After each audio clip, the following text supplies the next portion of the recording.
Bapak Ibu, saudara-saudari terkasih, pada Minggu Palma yang lalu saya memberikan janji akan ada dua permenungan diambil dari dua ayat dalam kisah sengsara Minggu Palma. Dan dua ayat itu tidak termuat dalam Injil Yohanes, namun serupa dan saling melengkapi. Hal yang penting saya sampaikan sebagai berikut. Saya mulai dari saat kematian Yesus.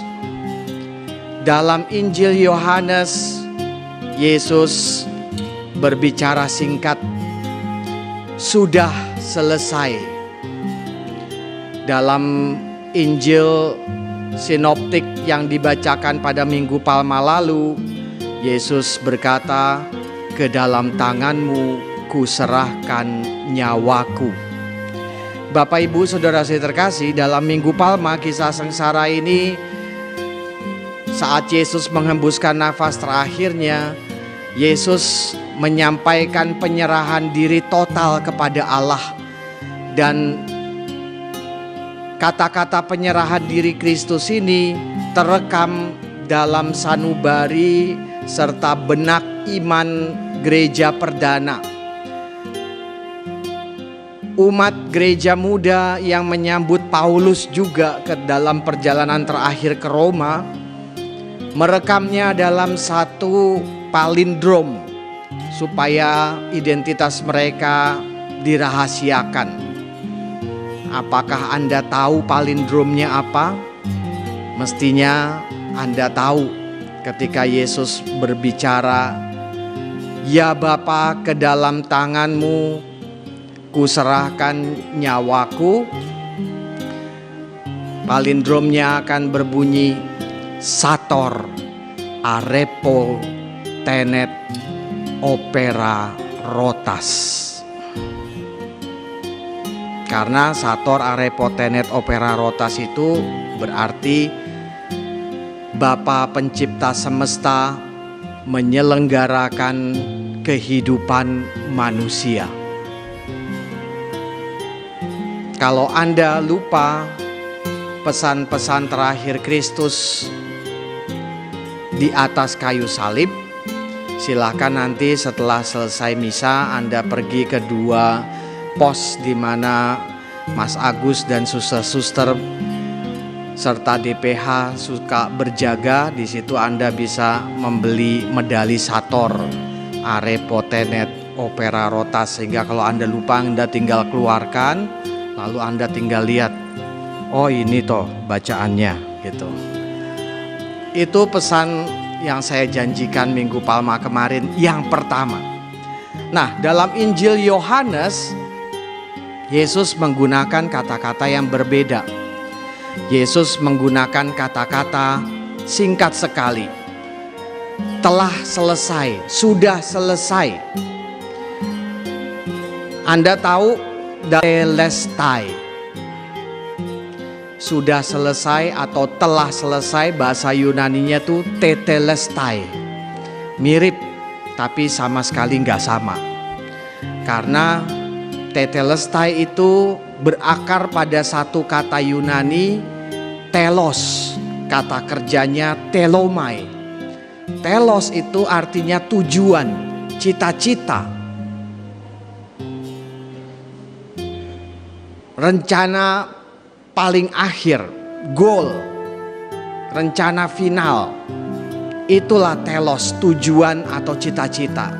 Ketika kemudian Yesus mengatakan tetelestai, artinya tujuan sudah tercapai, kehendak Allah sudah digenapi, cita-cita sudah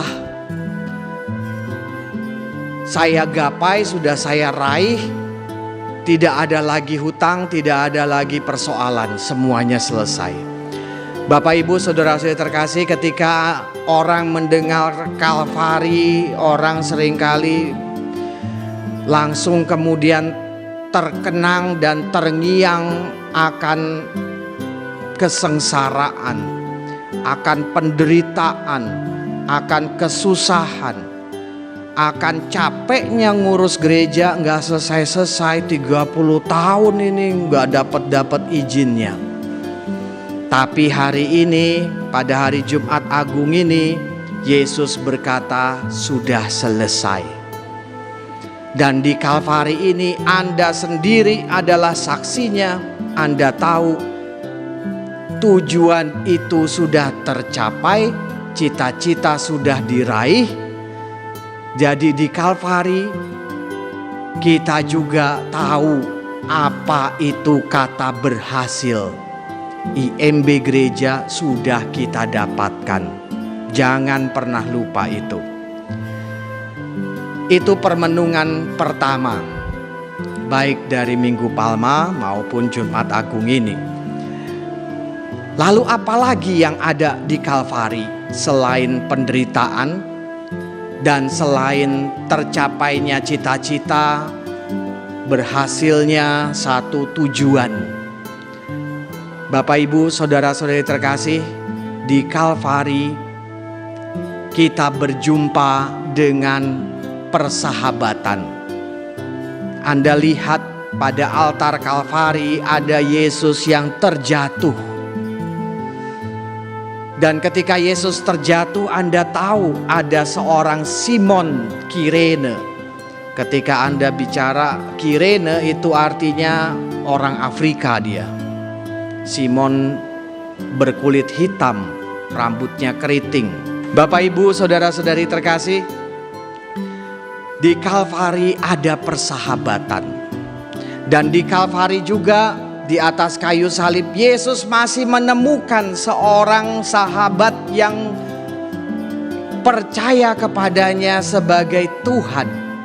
Maka ketika penjahat lain mengolok-olok dia, Dismas, seorang penjahat yang disalibkan bersama dengan Yesus, berkata kepada Kristus setelah membelanya dari penjahat lain yang mengolok-olok dia,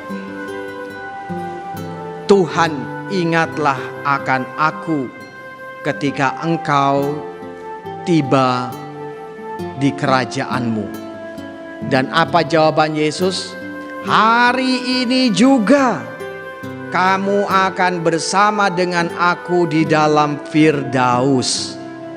Bapak, Ibu, saudara-saudari terkasih, mungkin saya tidak perlu menjelaskan lagi kepada Anda ya, bahwa Yesus itu tahu bahwa hari ini Dismas akan mati. Lalu Anda berpikir, ya jelaslah orang sama-sama disalib. Yang Anda nggak tahu, penyaliban adalah teknik pembunuhan paling kejam dalam sejarah manusia. Kenapa? Karena ketika orang disalib, dimaksudkan mereka tidak mati dalam satu hari. Mereka bisa mati 2-3 hari.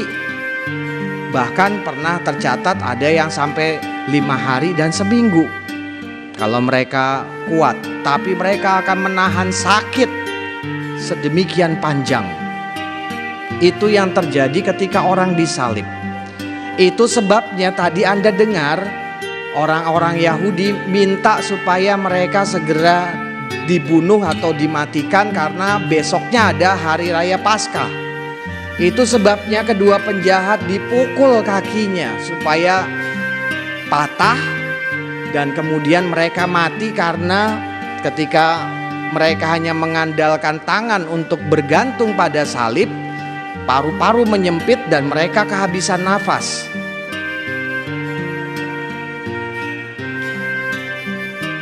Kalau diukur kemudian saturasi oksigennya bisa di bawah 60. Itu kondisi berbahaya untuk saat ini karena tanda bahwa Anda COVID dan Anda harus dikarantina. Tapi pada zaman itu orang nggak pakai ngukur lagi, karena dalam satu hari itu mereka akan mati juga karena kehabisan napas. Bapak, Ibu, saudara saya terkasih, Yesus berkata, "Hari ini juga engkau akan masuk bersamaku di dalam Firdaus." Jadi di Kalvari kita menemukan ada persahabatan bersama dengan Tuhan. Maka Bapak, Ibu, saudara-saudari terkasih, mengingat pesan pertama tadi, di Kalvari tujuan tercapai, cita-cita bisa digenapi dan diraih. Sementara kita sekarang ini sudah punya IMB dan kita punya cita-cita baru, gereja Kalvari berdiri. Maka kita perlu untuk mendekatkan jiwa-jiwa beriman, para kerabat, orang tua, sanak saudara yang sudah meninggal, kita dekatkan pada Tuhan. Panitia pembangunan gereja memberi kesempatan bagi Anda untuk memberikan intensi doa arwah abadi. Silakan Komsos bisa mulai pemutaran atau berikan gambar-gambarnya supaya sekalian umat lihat. Jadi Anda bisa kemudian mulai memasukkan tanda bakti Anda pada Kalvari ini, tanda bakti Anda pada gereja ini, mewujudkan iman Anda untuk memberikan sumbangan bagi pembangunan gereja, mendekatkan orang-orang beriman yang pernah Anda cintai dan telah meninggal dunia, kita dekatkan pada meninggalnya mudah-mudahan 100 tahun lagi gitu kan. Tapi kalau seandainya Anda nggak mau dimasukkan di makam Yesus, ya silakan Anda bisa masukkan dalam intensi syukur abadi. Slide berikutnya. Semacam ini. Dalam marmer ukuran 20 x 20 dan kelipatannya sampai kemudian paling besar 80 x 120 cm, itu tidak ditaruh di makam Yesus tapi ditaruhnya di lorong kebun anggur. Bapak Ibu Saudara saya terkasih, demikianlah di Kalvari bukan hanya ada penderitaan, bukan hanya ada kesusahan, bukan hanya ada kematian, tapi di Kalvari ada tujuan, ada penggenapan cita-cita, ada akhir dari kesusahan, dan ada persahabatan dekat dengan Tuhan. Amin.